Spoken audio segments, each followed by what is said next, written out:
The Gold Coin by Clara Madrigano. She remembered the day Sophie's grandmother told her about the gold coin. The gold coin existed only if you were paying attention. It existed only during certain times of the day. Above all, it existed only in Mrs. Meacham's living room, next to the sofa covered with quilts, near the stairs that would lead you to the rooms above. On one of the walls in the living room there was a small stained glass window, forming the image of a benevolent lady sitting by a garden. It came with the place. Sophie's grandmother had explained to her, and when bathed in the sunlight, the stained glass would produce a circular reflection on the floor of the living room. A gold coin. Milly first noticed it back in the early days of her and Sophie's friendship. She had noticed the coin because she had nearly stepped on it. She let out a surprised sound, a treasure found, and, bending her knees, tried to catch it, fingers ready to touch the coin, finding only the hardness of the polished wooden floor. Sophie's grandmother laughed warmly at the scene. "Don't worry," she said. "When Gil and I bought the place, I did the same thing. I saw the coin and I thought it was real. I tried to catch it. What a lucky find in our new place! But it's only a trick." A trick, like a magician pulling knickknacks out of people's ears and hair. Milly stepped on the coin. The coin now shone on her sneaker. "Can I tell you a secret?" Mrs. Meacham asked. Milly nodded. At this, Sophie, who was sitting by the couch watching TV, simply rolled her eyes, as if she had heard many a time the story her grandmother was ready to share. "You see, the coin is not always there." And Mrs. Meacham pointed to the bright circular spot. "But sometimes it is. You have to check it every time you go by." Every time, Milly thought, bending trying to catch something that wasn't real. "One day, not so long after we had moved in, I tried to catch it again, and this time I made it. There it was, a coin made of pure gold." Milly tried to imagine a younger version of Mrs. Meacham holding the coin in the palm of her hand, the weight of the gold. "Grams," said Sophie, but she was promptly ignored. "I kept the coin," Mrs. Meacham went on.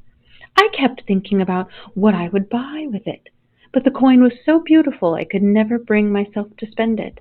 So I slept with the coin under my pillow, for luck, I guess. That's when they came for me, during the night." "They? Wait, who came?" "The good people," Mrs. Meacham said, with a wink. "Fairies, goblins, I just call them the good people. In Ireland, that's how my mother's family would call them. They came and they said that since I had found their coin, I was now their queen." "So you're the queen of fairies?" said Milly. She was thinking of little girls wearing glittery wings. What powers did they give you? "Abundant happiness." Mrs. Meacham stretched her arms, encompassing the whole of her kingdom, that beloved house. And she laughed, and Milly laughed too, because, of course, it was a joke. But she never let go of the image, a queen crowned with a beautiful crown, holding a coin made of pure gold. They lived in a small town in Pennsylvania. Once an industrial town, now a place that was neither here nor there. A place most people forgot about once they left it behind. During summers, they'd lie lazily on the grass in Milly's backyard, where there was a pool. They'd be wearing bikinis and their heart-shaped sunglasses, bought at the same convenience store. Cheap plastic sunglasses, Milly's with lenses tinted blue and Sophie's pink tinted. They'd wonder at that world they knew so well, now pink and now blue, trading the sunglasses and laughing at how the colors changed everything, made everything strange. They'd suck on lollipops and feel their lips and their whole mouths grow sticky, and they'd be unbothered by the bugs trying to crawl over their bodies.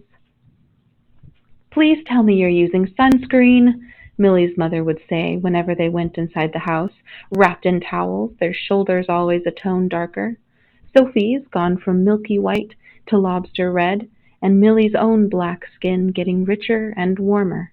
She'd sometimes touch her skin and feel as if the sun itself was emanating from inside her body. Where's sunscreen, Amelia? Sophie, are you listening to me? That's how people get cancer. And they'd laugh and laugh. Want to show you something, Sophie texted her. What? Millie answered. Come and I'll show you, Sophie wrote. That's how it began, usually. That's how a descent started, even when nobody noticed it. A descent that could be dark like a burrow, hidden somewhere very close to where you lived, and maybe you never knew.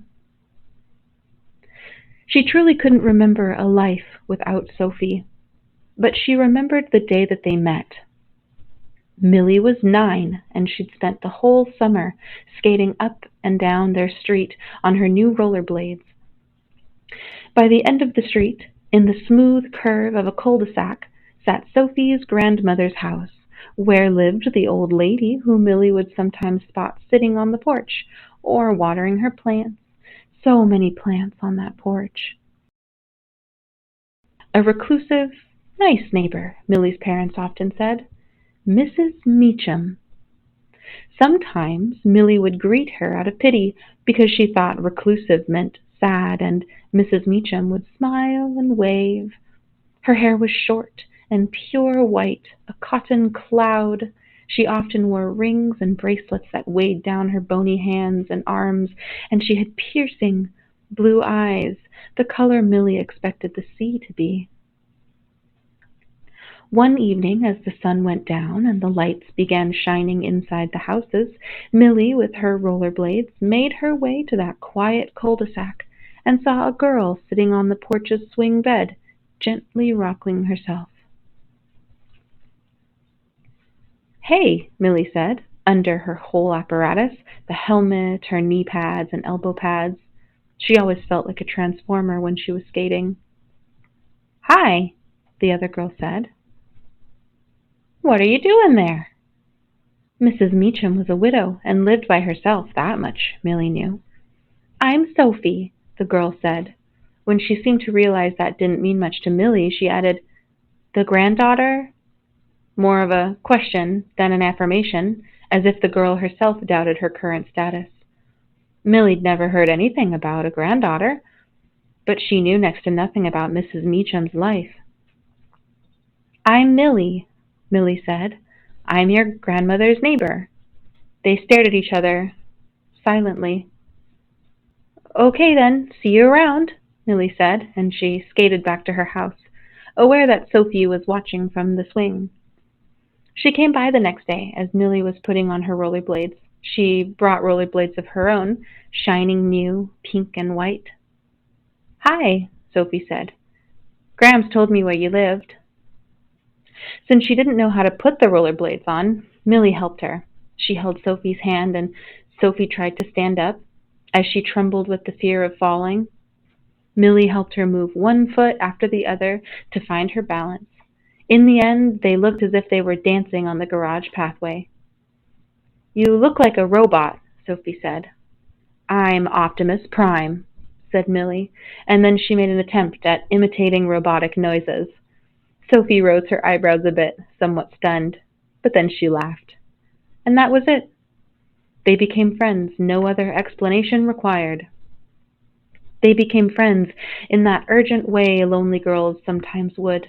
They shared clothes, they shared toys, they became each other's reflection.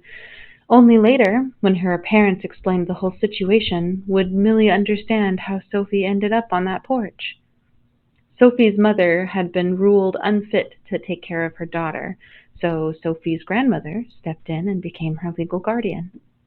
Before being taken by her grandmother, Sophie had spent most of her life moving from one place to another, wherever her mother could hold a job. They'd live in one-bedroom apartments, while Sophie's mother would spend most of their money on drinking. Sophie never told these things to Millie. Her past was a private matter, in contrast with the present, in which Millie knew every single one of Sophie's secrets. Sophie would barely speak of her mother. When she did, she'd repeat the same thing, that her mother would one day come back for her, and they'd move to some other place. "You'll come and visit us, of course," Sophie would always add, and to that Millie wouldn't say a word. She'd rather not think about Sophie gone, leaving her alone. At school, they were the weird girls. They'd spend a lot of time in the bathroom, not smoking things they weren't supposed to smoke, as a lot of people would presume, but taking Sharpies out of their backpacks and answering rude messages written on the stalls. Much of the time, the messages weren't even meant for them, but they'd answer all the same. And sometimes they'd use those same Sharpies to draw on each other's arms, since they were too young to get real tattoos. Millie was the better artist. "Draw me a snake," Sophie would ask. "Right here," she'd say, pressing on the inside of her own wrist. "Draw me a heart. Put my name on it. Put your name on it." And Millie would draw everything Sophie asked. And then Sophie would return the favor. Their skin some days would look like a fading writing board, hearts and snakes and names fading slowly. "Want to show you something," Sophie texted her. "What?" Millie answered. "Come, and I'll show you," Sophie wrote. Millie put on a coat. It was early autumn, and a sharp breeze already blew through their street, the leaves in the trees that lined the sidewalks glowing a deep red. Before the time they'd become yellow and orange and finally fall over the concrete, creating a carpet Millie loved to walk on. As she walked towards Mrs. Meacham's house, Millie found herself thinking about it. Even surrounded by other houses in that cul-de-sac, it seemed like a remote retreat, with its white paint cracked. The porch and the old swing Millie came to know so well, the plants growing in their pots, luscious and fragrant. She rang the doorbell and waited until Sophie opened the door. Millie was taken a little aback by how pale Sophie looked. They were 16 at last. Puberty had caught them, had pulled their bodies in this and that direction, transforming the little girls they had been. Millie had become almost a head taller than Sophie during that time. Sophie's limbs had become long, bony knuckles and bony knees, and whenever Millie would think about her, she'd think about the word fairy. "Is your grandma speaking to the plants again?" Millie asked in an attempt to humor Sophie, because Sophie's face was strangely solemn. However, it was true that she'd seen Mrs. Meacham talking to her plants before. Mostly those she kept on the porch, as if she could make the flowers bloom with a pep talk. Sophie didn't answer. There was even more solemnity to her silence. She stepped outside, carefully closing the door behind her. "Come with me," she said, and guided Millie to the backyard. That was another stark difference between Mrs. Meacham's house and the other houses. Millie's own house had a fenced backyard. If one would try to jump over the fence, they would land in another person's backyard on the back street. But Mrs. Meacham's backyard had no fences and no back neighbors. Her garden extended itself for a good measure, and then suddenly it was engulfed by trees that never seemed to end, like a private forest. "What's there?" Millie asked Mrs. Meacham one day. "In the woods?" "Beyond them." "Well, trees, and more trees, and then I suppose at some point you'll reach something else, another street, houses maybe." But Mrs. Meacham's eyes glinted with a bit of mischievousness. "Or maybe the woods go on forever. Maybe you'd find a castle, eventually, with a princess living inside." "And the good people," Millie added. "And the good people," Mrs. Meacham agreed. "There are no castles and no princesses in Pennsylvania, Grams," Sophie'd say. Later, she'd admonish Millie for indulging in her grandmother's stories. "If you believe that shit, you're just as stupid as she is." And that's where their conversations would usually end, at that tender point, the stories Sophie's grandmother told them. "So, where are we going?" Millie asked as they ventured into the shadows of the forest. She could hear the birds singing somewhere far and above. Sophie put her finger over her lips. They walked for about 5 minutes until Millie couldn't see the house when she looked over her shoulders. "Sophs," she said. "Here," Sophie said. "Here?" Millie looked around. Where was here? Sophie approached what seemed to be a mound, a rock, really, covered by beautiful green moss. And then, under the rock, there was a hole. Roots half covered it like a curtain, and beyond that there was only darkness. "Here," Sophie said again, as she crouched before the hole. "I saw her here." "Who?" "My grandmother. I saw her right here. She was singing to it. She spoke to it." "Spoke? To to what?" "I don't know. She was just singing, and then she was speaking. It wasn't English." Is it like a raccoon burrow?" But Sophie wasn't looking at her. She continued to contemplate the hole under the rock. "That's what you wanted to show me, really?" Millie asked. "Take a look," Sophie said. She started parting the roots, revealing more and more of that darkness. "Cool," Millie said, crouching side by side with Sophie. She squinted her eyes but couldn't see anything beyond the darkness. Still, the thought of Mrs. Meacham singing and talking to baby wildlife was strangely endearing to Millie. It added up to her lonely old lady aura. It fitted her like a perfect coat. Millie noticed Sophie's hands were trembling. "What's going on?" she whispered. Sophie just shook her head, as if gathering courage, her lips somewhat pressed. She said, "Hi," not to Millie, but to the burrow. Her voice echoed deep in that hiding place, and Millie was shocked at the thought that it could be a cave, something deeper and hollow, and right there, at the end of their street. She put her hand on Sophie's shoulder and waited. They both waited, the sound of the woods dying around them. They waited, but nothing came from that burrow, nothing to greet Sophie back. "Soph?" "Let's go," Sophie said, grabbing Millie's arms with urgency and helping her up. "Let's go." When they emerged from the woods back in the garden, Mrs. Meacham was waiting for them. "Where have you been?" she asked, her fingers shining with her rings, gripping her long floral skirt. "We found a burrow or something," Millie said. "Have you been talking to the good people?" She smiled as she said this, and she expected Mrs. Meacham would respond in the same spirit, that perhaps she'd even wink at Millie's joke, but Mrs. Meacham went pale. She clasped Sophie's wrist. "Don't do this. Don't you ever do this," she said, her blue eyes almost burning with anger. "Grams, you're hurting me," Sophie said, and Millie at the same time. "Mrs. Meacham, no!"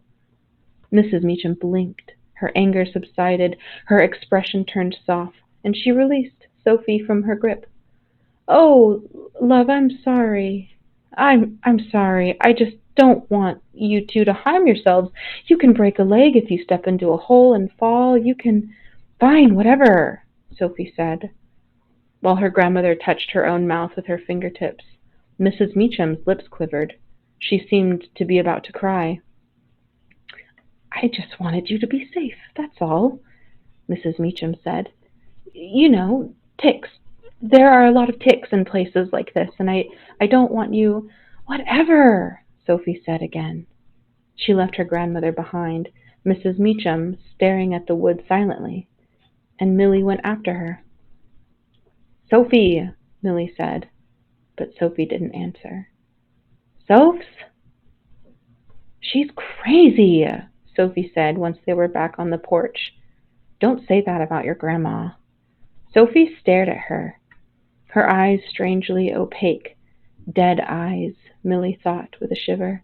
There was no emotion there. "You like her because she acts nice around you," Sophie said. "But she isn't nice. She isn't." She didn't say goodbye to Millie as she opened the door and then closed it again. She didn't invite Millie in, and she didn't wait for Millie to say anything. Millie stood there for a few seconds, hands deep in her coat's pocket, without knowing exactly whether she should feel worried or insulted. She walked back home, sometimes looking over her shoulders, somewhat expecting Sophie to open the door again and run to her, laughing and apologizing. But it didn't happen. Sophie missed school for a few days, then for a full week. "Where are you?" Sophie never answered. Millie would sometimes stand at her own front door, looking at that last house on the street, and wonder at what made her not want to go there. Millie had a job at a yogurt place. She spent lonely afternoons scooping yogurts and sprinkling them with berries, serving them to groups of young girls or couples. For some reason, and it was forever a source of entertainment to Millie, she had never seen a single male or a group of men walk into the shop. During her breaks in the small storeroom in the back, Millie was always deep in her reading. Octavia Butler, Ursula Le Guin, Anne McCaffrey. Millie loved fantasy and science fiction. She even enjoyed stories about fairies, other people's good people. And in those books, to her, every protagonist was Sophie, and every kind old lady was Mrs. Meacham. There was a knock. "Hey," Lillian announced herself, opening the door. "Your friend is here."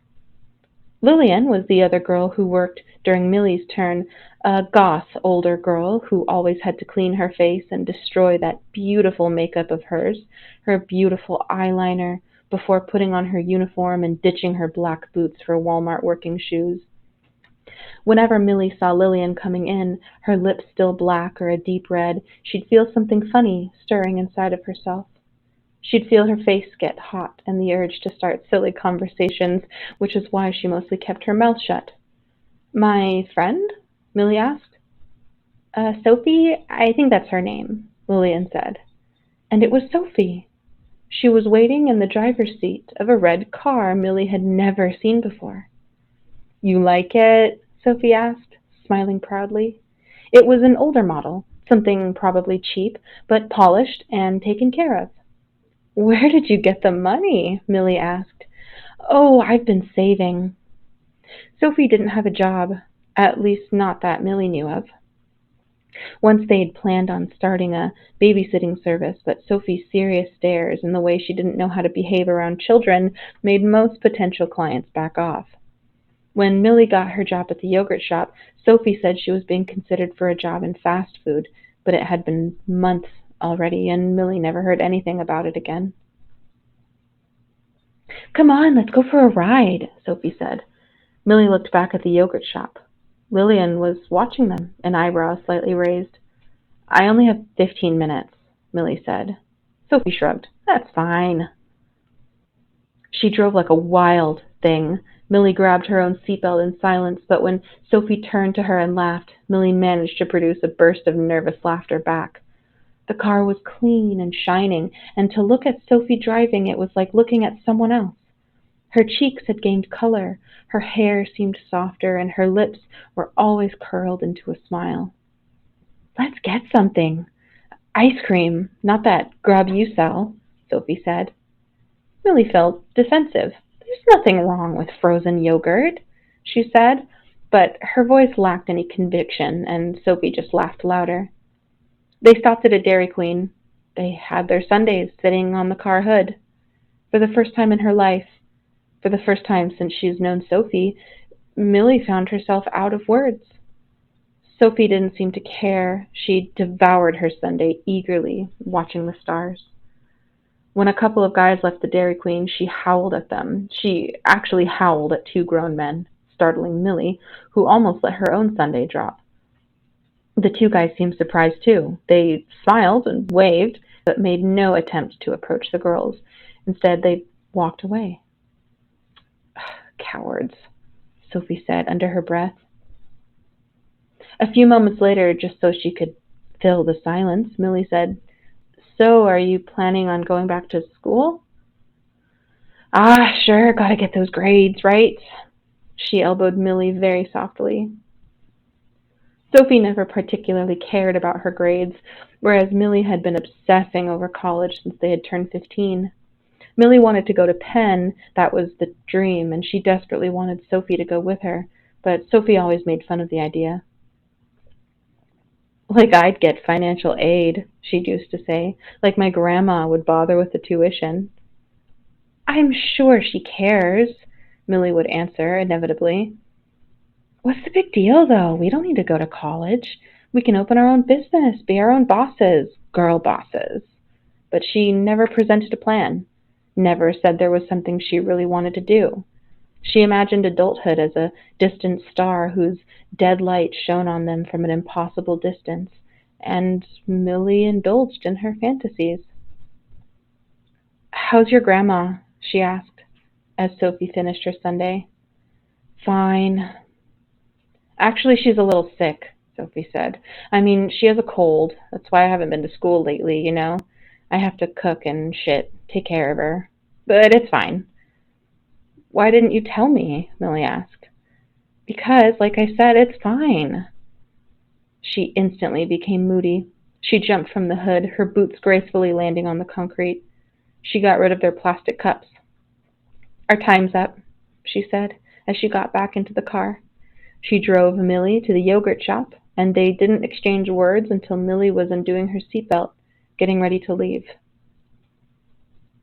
Are you going to disappear again? Millie asked her. I'm always around, Sophie said. She sounded hurt for some reason. See you. Millie waited until Sophie was gone, the highlights shining, the car going too fast. When she entered the yogurt shop, Lillian was all by herself. She eyed Millie briefly, but didn't ask anything. They had no clients until it was time to shut the shop down. Nobody liked frozen yogurt. Want to watch a movie tonight? What movie?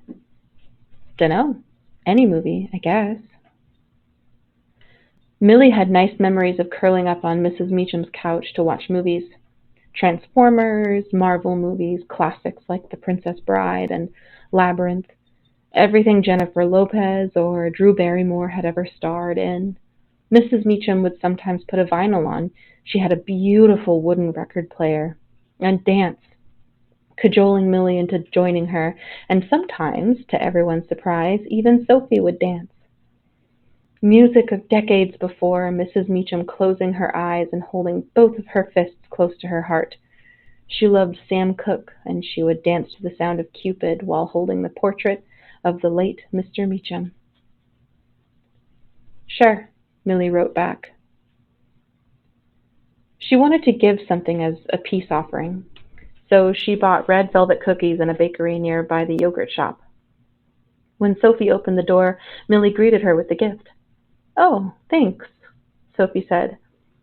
She took the package and waved Millie in. The first thing Millie noticed was the smell. The house had a terrible stink, like trash left out in the sun for too long. The kitchen counter was filled with packages of old takeout, and Sophie shrugged when she noticed Millie staring. Sorry, I know it's a mess. She opened the plastic clamshell, took a cookie, and devoured it in a matter of seconds. Soon enough, she was biting on her second cookie. These are good. Her voice was muffled by the chewing. How's your grandma? Millie said. Sick. Yeah, I know, but what's wrong with her? Is it really a cold?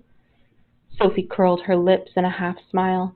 It's old age, I think. Anyway, she's sleeping. Have you called someone? Who'd I call? Sophie asked. Besides you, of course. She sighed and put the package on the counter among the many boxes of old takeout. Millie tried not to breathe in that sour scent. Do you need help with that? She asked. Leave it, Sophie said. Come on. She sat on the couch and then went through the DVDs stashed under the coffee table. What's it going to be? Sophie asked. Drew and Adam Sandler or Drew and Adam Sandler? She held two different DVDs. Before Millie could make her choice, she heard a bump from upstairs and nearly jumped. Sophie went quiet. She eyed the ceiling for a long time before hissing for a moment and getting up. She didn't invite Millie to follow her, but that's what Millie did. Up the stairs to the second floor, which rested in darkness. Mrs. Meacham's door was closed, but Sophie opened it as quietly as possible. Millie stood in the corridor, holding the door, looking inside. She stepped back when she saw the hunched figure sitting on the bed. Sophie's grandmother, Mrs. Meacham. Mrs. Meacham, who sang to the flowers, who danced to Sam Cooke while holding her dead husband's portrait. Mrs. Meacham was the shape on the bed, barely recognizable, her camisole so flimsy Millie could see her thin body under it. Mrs. Meacham wasn't looking at them, but staring at the windows. Her lips were moving slowly, singing a song with no sound. "Grams," Sophie said, and then Mrs. Meacham turned to them, to Sophie first, and then to Millie standing by the door. She registered Sophie without any reaction, but as she fixed her gaze on Millie, something changed. Her eyes, which seemed lost before, were suddenly alive and bright. "Oh, you!" she said, and she got up. She made her way to Millie. She held her arms to the girl. Millie fought the urge to recoil, to get away from that figure made of bones and wrinkled skin. Her camisole was soiled, the stink of urine almost unbearable. "Here, here, for you!" Mrs. Meacham grabbed Millie's hand and put something inside them. Many somethings. Dried petals, dirt, and Millie realized dead bugs. "Can you help me find my coin?" Mrs. Meacham asked. "She hid it from me." And the way that she looked at Sophie, as if Sophie was a hateful thing. Millie gasped. Mrs. Meacham's dead treasures slipping through her trembling hands as Sophie pushed her grandmother away as gentle as she could. "Grams, it's Millie. You remember Millie, right?" she asked. Mrs. Meacham said nothing and scraped her arms on the places Sophie touched her, her arms without bracelets, fingers without their rings. She looked fragile, as if a push could break her into many pieces. Something pattered onto the carpet. Mrs. Meacham was peeing again. "Help me," Sophie whispered. They bathed Mrs. Meacham. She didn't fight them, but held firmly to Millie's arms, her nails digging enough to leave marks. The tub wasn't even half filled, and the water was warm, but Mrs. Meacham trembled as the water touched her skin, her eyes pleading. "It's okay," Millie said. It's okay." Her own eyes were filling with tears. Sophie tossed her grandmother's dirty camisole into the trash. She acted methodically and barely spoke to Millie as they scrubbed Mrs. Meacham's back. Her legs, her arms, her weakened body bent as a thin tree. "They'll come for me, don't you worry," Mrs. Meacham said. "Who?" Millie asked. "The good people. They know what you are doing." She shot Sophie a frantic look, which Sophie ignored. When they were done, when Mrs. Meacham was dried, they put her in new clothes and helped her to the bed. Millie had changed the linen, but the room still smelled terrible, worse than the rest of the house. When Millie tried to open a window, Sophie told her to stop. "Why?" Millie whispered. "I can't trust her with the windows open. Just don't," Sophie said. Millie backed away, something burning, like bile in her throat. When they turned the lights off and left Mrs. Meacham's room, going downstairs, Millie said, "Sophie, she needs a doctor." "Grams will be fine. I'm going to make her some tea. She'll feel better." She put water to boil, murmuring a song to herself as she reached for a tin can and carefully measured the herbs with a spoon. Millie observed, hypnotized, still unsure of what she should do with everything she had witnessed so far. The tea smelled sickly sweet. Sophie arranged a tray, put the porcelain cup with the steaming tea on it. and she carried the tray to the stairs, but she stopped before reaching the first step. She turned to Millie, a pause, a punctuation in her movement, as if she wanted to say something. But nothing was said. She discreetly moved her head, and gone was the moment. Millie considered many things. Grabbing her phone and calling someone, her mom or her dad, 911 maybe. As she went back to the couch where she had left her backpack, she stopped. A round coin had been placed between her and the couch. Millie held her breath. There was only darkness outside. No sunlight shone through the round window with its stained glass. With the lady with the benevolent face, it had to be a trick. If she bowed, if she took the coin, her fingers would only touch the floor. There was nothing there, Millie told herself. And yet, she felt her body curving. She felt the need to touch. A voice, or many voices, saying, "Take it, take it, save her." "What are you doing?" Sophie asked. Millie blinked. How much time had passed?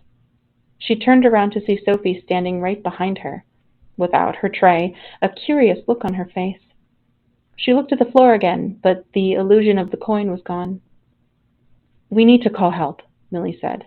"No," Sophie said. "We can't call anyone. What are they going to do? If they take Grams, what's going to happen to me?" That was an answer Millie didn't have. "Please don't call anyone, I'm begging you. If Graham gets worse, I'll take her to the hospital. Please, please." Sophie was shivering now. She went for Millie, arms outstretched, and Millie, for some reason, braced herself for violence. But Sophie only hugged her. Sophie closed her arms around her, pressing and pressing. Millie never imagined her to be that strong. "Please." "Okay," Millie said, one hand resting on Sophie's shoulder. Sophie sobbed. She was still sobbing when Millie had her lay down on the sofa, sitting by her side, caressing her head. They slept with the television on. No rom-com on the screen, just regular news. Millie's sleep was troubled, and she couldn't find a comfortable position. Once, in the middle of the night, she woke up with an uneasiness crawling under her skin, thinking she had just heard something breaking, something like glass. She walked around the living room, quiet and careful not to step on any splinter, her heart beating fast. The windows were undisturbed. The kitchen was the same mess as before. She went back to sleep, listening to Sophie's soft snores, watching the shadows in the living room until she couldn't keep her eyes open anymore. She had a dream. She dreamed of opening the door to Mrs. Meacham's room and finding her standing on the bed, naked, her thin body saggy and pale, her arms spread as if she was expecting an embrace. Mrs. Meacham wore a crown made of dead flowers, and around her bed a curious congregation watched her. Creatures no taller than a human calf, green-skinned like moss. Mrs. Meacham smiled at Millie, and the creatures turned to her with their tiny black eyes, with crooked mouths and dark, sharp teeth. "They have come for me, Amelia. It will be all right. Everything is going to be all right." That was the last thing Mrs. Meacham ever said to Millie, in real life or in dreams. When Millie woke up, she had a horrible taste in her mouth, as well as a dull headache. Sophie was in the kitchen making breakfast, having piled the takeout packages on a corner. She was whistling to herself, cheery. As Millie rose from the couch, she noticed a drawing on her own forearm, a rose, imprinted on her skin with a red Sharpie. "Thought you'd like it," Sophie said, before giving her a bowl of stale cereal. "Sorry for yesterday." Sophie sent her text messages during the evening. She thanked Millie for spending the night, apologized for crying, and told her she was taking her grandmother to the hospital. Will let you know when I have news. Millie texted her back, asking her if she wanted Millie's parents to go and help, but Sophie never answered. And then another day went by. Her dad woke her up in the morning. When police came knocking on their door, he never left Millie's side, holding her shoulders as a white man in uniform, hands on his belt, informed them that Mrs. Meacham was dead. Millie, at first, couldn't find her voice. She stared at the man and then at a second white man who waited outside near the police car. No, she managed to say, devoid of emotion other than sheer surprise. No, I saw Mrs. Meacham 2 days ago. I saw her, she said, as if the sight of Mrs. Meacham, so fresh inside her mind, made it impossible for her to be dead. Do you know where her granddaughter is? The policeman asked. Are you in contact with her? Those questions at the time made no sense to Millie. Later, she would understand she'd briefly been a suspect, the gullible best friend. Her father still held her shoulders tight, watching the police as respectfully as he could, but making clear with that gesture that he wouldn't be parted from his daughter. He and Millie's mom accompanied her to the police station, where Millie was asked to describe that last night she spent at Mrs. Meacham's house. And there, at the police station, she discovered what was wrong. A neighbor that lived closer to Mrs. Meacham made a complaint, having noticed a weird stink coming from the garden where the plants were rotting at a mesmerizing speed. A wailing, too. The neighbor swore she could hear children wailing during the night. In that same garden, they sounded like children at least. When emergency arrived, they found Mrs. Meacham dead, laying on her bed, her body gone cold, her lips gone blue. They'd later find out Sophie had been poisoning her, and Millie wouldn't be able to stop thinking about the tea.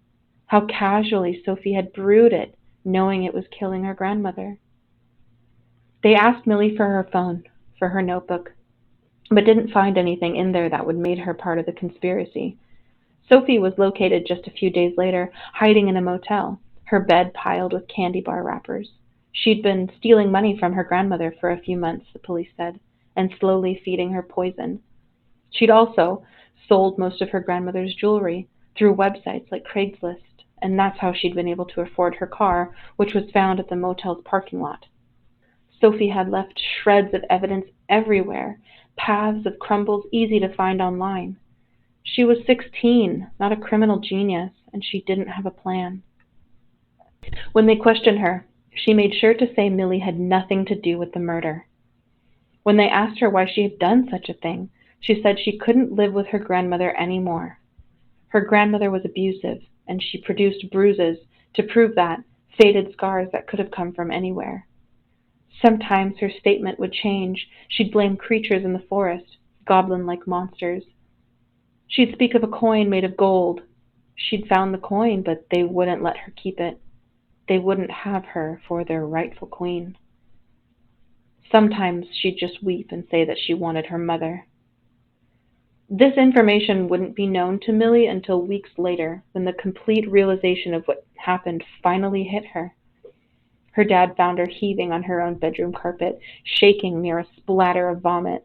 He went down to his knees, brought Millie into his arms, and let her cry and howl, as if Millie was now more animal than girl. Millie didn't see Sophie for another 4 years. She was a student at Penn by the time, getting a degree in psychology. Butler was there with her, as Le Guin was, in a stack of paperbacks that now also contained Delaney, Ian M. Banks, Atwood, and others. She had been going out with a girl who might or might not become her girlfriend, a buxom redhead who enjoyed poetry and no fantasy, nothing to do with fairies. When Millie went home for the summer, she got a job at a local bookstore. Books made her feel the companionship of old and dear friends, and were better than frozen yogurt.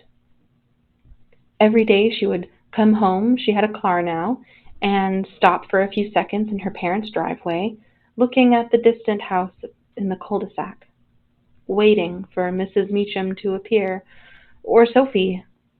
Sophie as she remembered her, a young, moody girl, her best friend. When she decided she was going to visit Sophie, she didn't share it with her parents. She said she was going to see a few classmates after work and that they shouldn't wait for her. Then Millie drove to the facility Sophie was put in after her trial, 1.5 hours away. She put Sam Cooke on as she drove, palms sweaty. Sophie had changed a bit. They met inside a room that made Millie think of their school cafeteria, but painted in a light, ugly green. Sophie had handcuffs on, and her hair was shorter, her face marked with old and new acne. Even then, she smiled.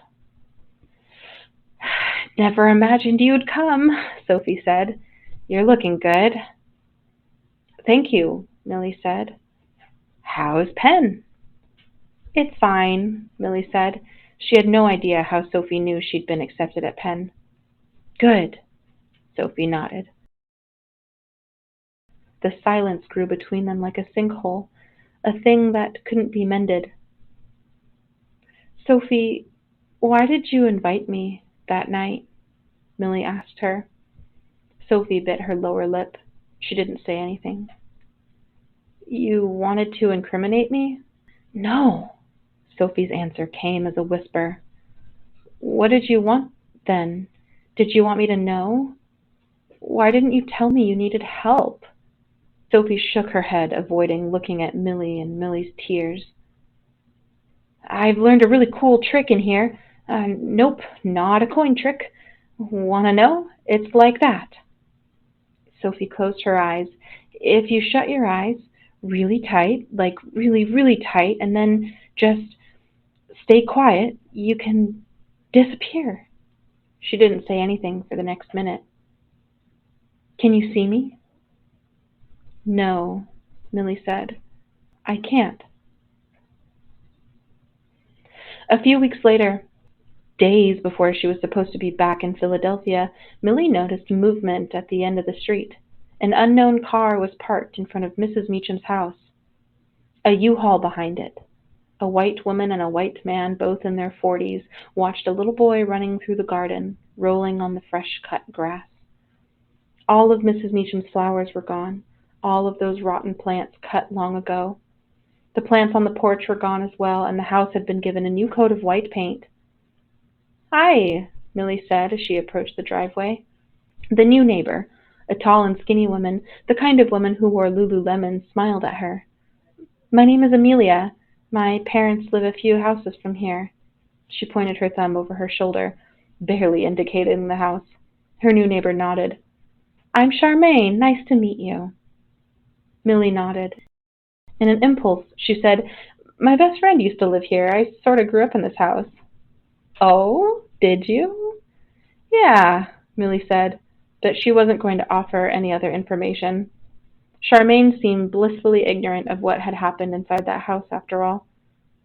"Can I help you?" She pointed at the box inside the U-Haul. Of course," Charmaine said.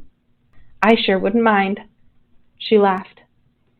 Mrs. Meacham's house had been stripped naked. Millie found it hard to believe that she's ever walked on those floors, slept many times on the couch that used to be right there in the middle of that empty living room. She was only 20, but it felt like an abyss separated her from those memories. The whole place smelled like fresh paint, like a fresh beginning.